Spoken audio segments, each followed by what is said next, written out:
Hello everybody, welcome back to the Data Structures and Algorithms specialization. Here I just want to give you sort of a brief heads up about what we're going to be talking about in the next two lectures. So in the next two lectures we're going to dive right in and we're going to look into a couple of algorithms problems. In particular, we're going to talk about algorithms for computing Fibonacci numbers and algorithms for computing greatest common divisors. Now, these might feel a little bit weird for the very first algorithms that we're going to talk to in a class. They're kind of number theoretic and numerical, and they won't actually be that similar to what we'll be talking about in the rest of the class. So you might wonder why we're looking at them and what you should be paying attention to. And that's really what I want to talk to you today about. In particular, these two topics were chosen because they were the clearest examples we could think of for why algorithms are critically important, why coming up with a good algorithm is really so important on so many problems.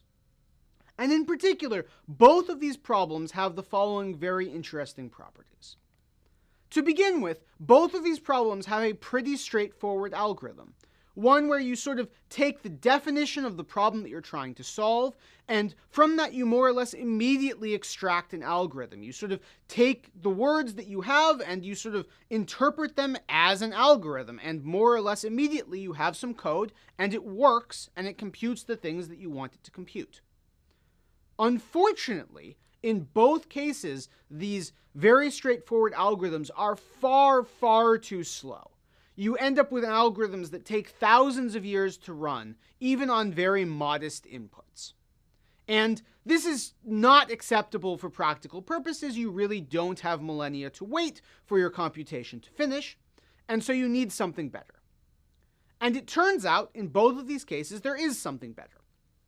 There's going to be a slightly more complicated algorithm, something that maybe requires one or two bright ideas to get it to work. This slightly more complicated algorithm works fine and is actually incredibly fast.